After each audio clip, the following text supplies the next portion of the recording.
Historia sobre el Observatorio Astronómico de Madrid. Fue proyectado y construido por el arquitecto Juan de Villanueva y Montes, autor a su vez del Museo del Prado. En la dirección de la construcción de la Plaza Mayor de Madrid, tras el incendio del año 1790. En el siglo XVIII, las luces se ven de esta manera y se llevan a cabo la ruptura con todo en el interior barroco castizo, churriguera, Pedro Díez de Rivera. Cuando el estilo neoclasista forma la limpia con el románico en potencia en 1790, Juan de Villanueva inició la construcción de este observatorio astronómico, encargado por el secretario de Estado y presidente del Estado, conde de Floridablanca del rey Carlos III, junto al Retiro en los Altos de San Blas, a las afueras de Madrid. En la construcción del edificio se inició ya en el reinado de Carlos IV.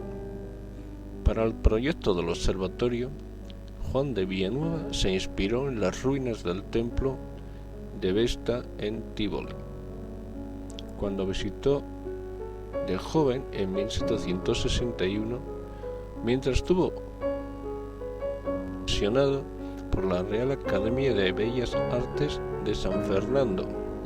En el observatorio, este formaba parte de la misma campaña ilustrada de la creación en establecimientos vinculados al estudio de las ciencias naturales en el entorno del Paseo del Prado de San Jerónimo.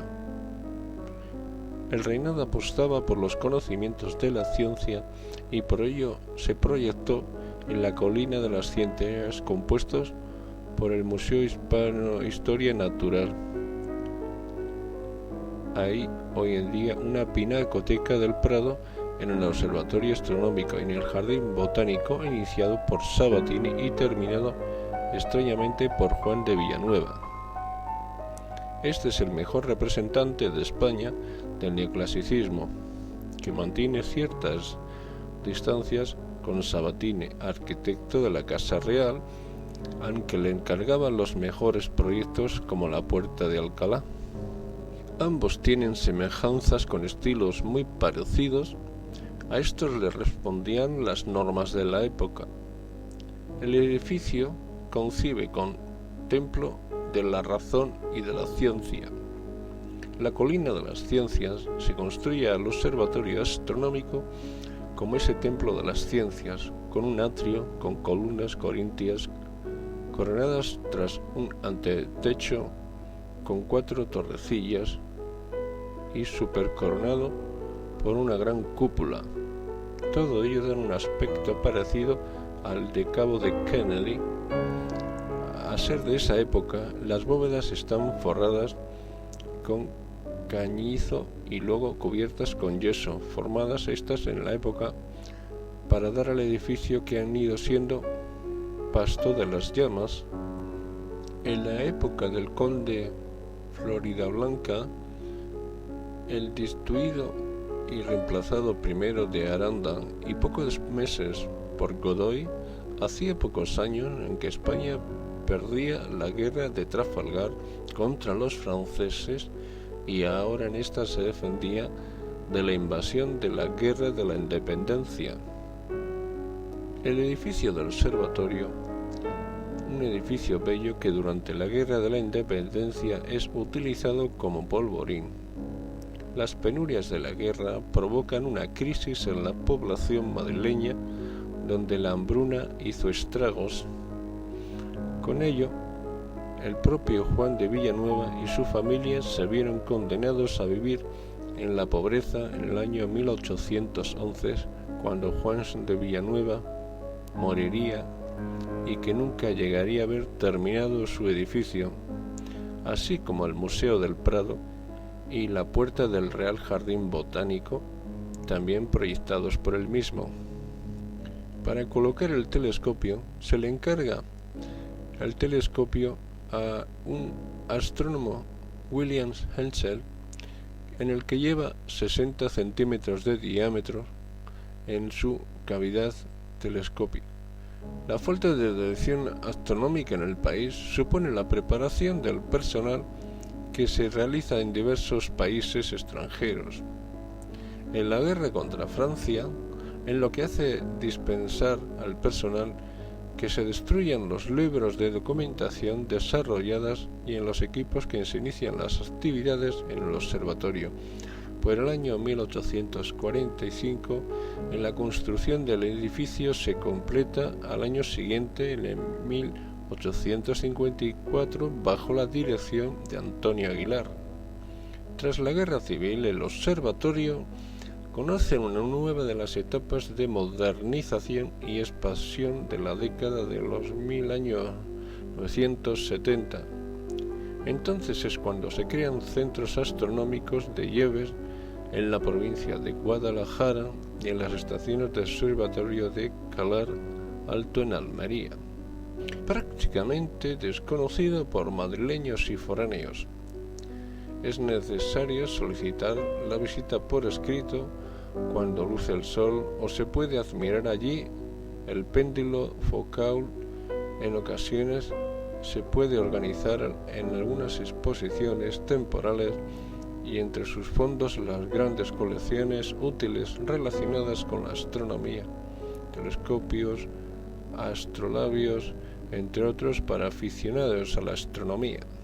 Para añadir diremos que la entrada de Alfonso XII, 5 y 7, en el Cerrillo de San Blas, junto al Parque del Retiro. En esta idea se establece un observatorio astronómico en Madrid. Se debe a una iniciativa de la célebre marino Jorge Juan, que en 1785 expuso a Carlos III un proyecto para establecer un centro dedicado al estudio de la geografía astronómica. Para tal efecto, el monarca encargó a Juan de Villeneuve la construcción de un edificio sobre el llamado Cerro de San Blas y en la parte baja del Retiro. Este proyecto de Villeneuve, típicamente diocesano, se ha dado como resultado de unos edificios más bellos de la ciudad. El cuerpo central está formado por un paralelogramo rectangular cuyas líneas mayores corren al sur y al norte en la extensión de 28,5 metros. Destacan por sus bellezas las elegantes pórticos en sus partes sur, así como el templete circular puesto por sus 16 columnas de granito que se elevan en el centro.